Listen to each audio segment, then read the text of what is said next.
Welcome to the Pharmaceutical Calculation Solve Along. In this video, we'll be taking a look at two osmolarity calculation questions.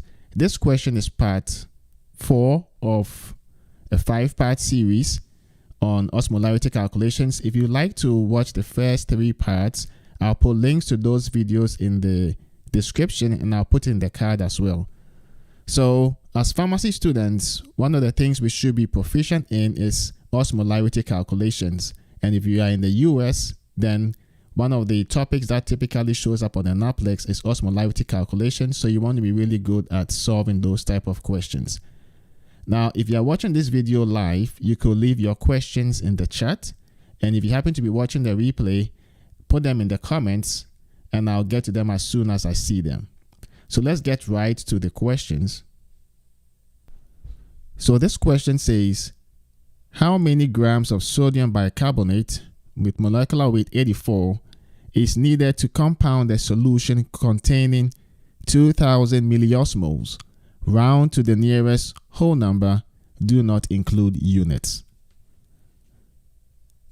So for this type of question, the first thing we want to do is use the equation that says milliosmoles is equal to the millimoles times number of particles.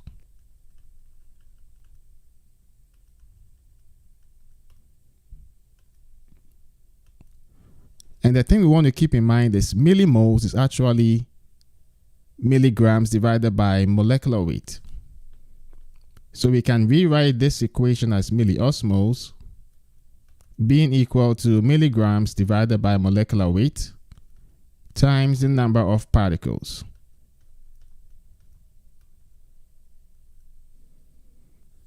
So here, what we're actually looking for is how many grams. And so the strategy will be to figure out how many milligrams we have and then ultimately convert that quantity in milligrams to quantity in grams.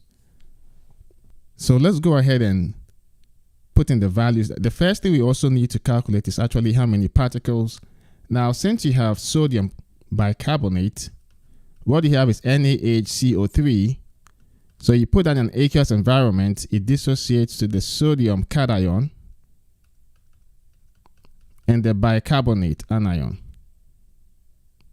So the number of particles actually, you have 1 sodium cation and 1 bicarbonate anion, and so your number of particles is actually 2. Now the molecular weight is 84. I just need to make a very distinct clarification here. So typically the units of molecular weight is gram per mole, but what we need is milligrams per millimole. So typically the numeric value stays the same, but the units change. And that has to do with the conversion factors. So let's go through the conversion for thoroughness so that we see what that looks like. So 1 gram is equivalent to 1000 milligrams. So the grams cancel out. And 1 mole is equivalent to 1000 millimoles. So the moles cancel out. Now what you will notice is you have 1000 in the numerator, which takes care of the 1000 in the denominator. And so you have units of milligrams per millimole, but your numeric value is the same. You still have 84 milligrams per millimole. So as a useful trick, if you are moving from the gram mole or gram per mole to milligrams per millimole, you can keep the numeric value the same and simply change the units. So now we have all the information we need to go back and put that into the equation. So that would imply that we have 2000 being equal to the quantity in milligrams divided by the molecular weight, which is 84, times the number of particles, which is 2. Then we can go ahead and solve for the milligrams, which would be 2000 times 84 divided by 2. So the 2 can take care of this 2, and you end up with 84,000 milligrams. But notice that the question is asking for grams. So we go ahead and do a quick conversion where 1,000 milligrams is equivalent to 1 gram. So the milligrams cancel out and the 1,000 can take care of this 1,000. And so you end up with 84 grams. So if you look at the past 3 calculations that we did, the 3 previous parts, most of the calculations we did had to do with calculating osmolarity. And this is one type where we actually been given the milliosmoles and essentially been asked to find the quantity of the substance that we need to prepare. So that's a slight variation of the type of question that you can encounter. All right, so let's take a look at the second question. So here the question says, how many milliosmoles are present in a 1 liter solution containing 40 milliequivalents of sodium chloride? Round to the nearest whole number. Do not include units. So for this question, there's actually 2 ways you can actually do that. And I'll go ahead and show you both approaches. Okay. So for the first approach, we could simply go ahead and use the equation. And the equation states milliosmoles per liter, which is osmolarity, is equal to quantity in grams per liter divided by the molecular weight times number of particles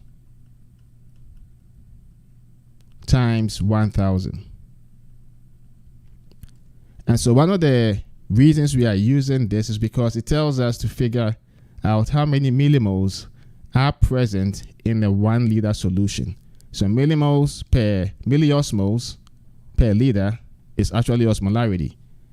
And also we are supposed to determine how much of this based off the 40 milliequivalents also present in 1 liter. So that's important. So now that we have the equation, we need to determine number of particles, and then we can recall the molecular weight based off prior experience. Now when we talk about number of particles here, you have sodium chloride, and when you put that in an aqueous environment, you have the sodium cation and the chloride anion. Now the number of particles is the number of sodium. You have 1 sodium species, and you have the chloride. Okay, so number of particles here is going to be equal to 2. Now the molecular weight for sodium chloride is 58.44. And so we can recall that that's something that you should actually have at your fingertips. So we have the number of particles, we have the molecular weight. What remains is the grams per liter. And so we need to make use of the milliequivalents to arrive at that particular quantity. Now the way that will work is we need to recall that milliequivalents is equal to milligrams of substance divided by molecular weight times the valence. Now for valence, what is happening is you have sodium chloride. Once again, you put that in an aqueous environment, it dissociates to a sodium cation and a chloride anion. The valence is the absolute of either the charge on the cation or the charge on the anion. So it could be absolute of +1 from the sodium, which would be 1, or absolute of -1 from the chloride, which would also be 1. So the valence of sodium chloride is 1. So what we can do now is we can actually put the values into the milliequivalent equation, and that would imply that you have 40 being equal to weight in milligrams divided by 58.44.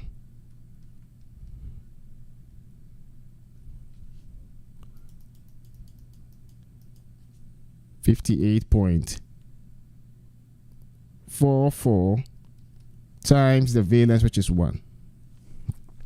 So we can go ahead and solve quantity in milligrams, which is actually going to be equal to 40 times 58.44 divided by 1.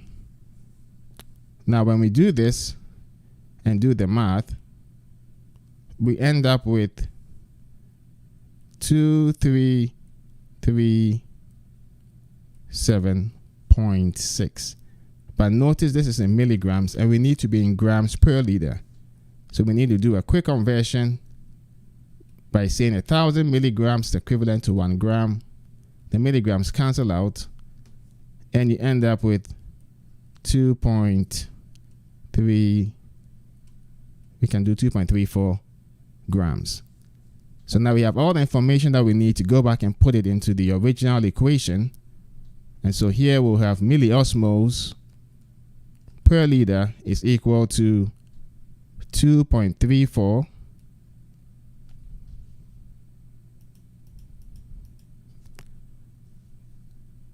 is equal to 2.34 divided by the molecular weight, which is 58.44, times the number of particles, which is 2, times 1,000. And then when we go ahead and do the math and round to the nearest whole number and not include units, we will end up with 80. So this actually is the first approach. That's the first way we could do it. There is another approach which you may also find useful. So let's take a look at how that will break down, and then you can compare these two approaches and see which one allows you to solve it expeditiously or which one you resonate with. So for the second approach for the same question, we need to recall two important equations. The first one is milliosmoles is equal to millimole times the number of particles. So this is an equation we kind of familiar with because of all the examples that we've done so far. So let's call this equation 1. And there is a second equation. So that would be the milli equivalence equation. So milli equivalence is equal to millimole times valence. So what we will notice is for both the osmolarity equation or milliosmoles equation and milli equivalence equation, they both have millimole in common. So if we call this equation 1 and we call this equation 2, then both equation 1 and 2 have the term millimoles in it. And so what that implies is we could actually find a way to make the millimole the subject of the equation here in equation 2, and wherever we see millimole in equation 1, we can simply substitute that and we'll have another derivative.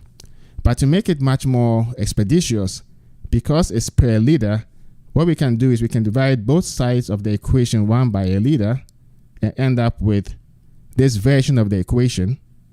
And then we can go ahead and divide both sides of this equation by a liter, and we'll have this derivative of that equation as well. And so what we can end up doing then is we can make millimole the subject of the equation here. So millimole per liter is going to be equal to milli equivalent per liter divided by the valence. And that will give us another equation. Let's call that equation 3. So now what remains is to substitute this version, this millimole, into equation 1. And I'm going kind of detailed, but you could do this much more quickly once you know what the process is about. So we'll end up with milliosmoles per liter is equal to, we are substituting equation 3 into equation 1. So we'll end up with MEQ per liter divided by valence times number of particles. And let's call this equation 4. So equation 4 will be the equation that we'll be using to determine the solution. So we need valence and number of particles, and for completeness, if you have sodium chloride, it's going to dissociate into a sodium cation and a chloride anion. So for number of particles, you have 1 sodium cation and 1 chloride anion. So that gives you 2 But then for your valence is the absolute of either the charge on the cation or the charge on the anion. So in either way, it's going to be absolute of either positive 1, which is 1, or the absolute of negative 1, which is also going to be 1. So your valence is 1. So what we can do next is put all this information into the original equation, or equation 4, and that will be milliosmoles per liter is equal to 4, or 40 actually, from here, divided by the valence, which is 1, times the number of particles, which is 2, and that will give us 80. So we essentially have the same answer or solution as we got in the previous approach, and that are two. So now you have two ways that you can actually solve this type of question. All right, so I do not see any questions in the chart, but if you would like to actually go ahead and do more practice by yourself, then what you can do is you can actually finish up the questions here. So this is part 4, which means we've done 8 out of the 10 questions. We have 2 more, so that will be the last set that we'll solve in part 5. And so by now you should be getting really comfortable with osmolarity calculations. You've seen a whole range of variety of what you're likely to see on an exam, and so now you should be really comfortable and good at it. So thank you so much for watching, and I will see you in the next video.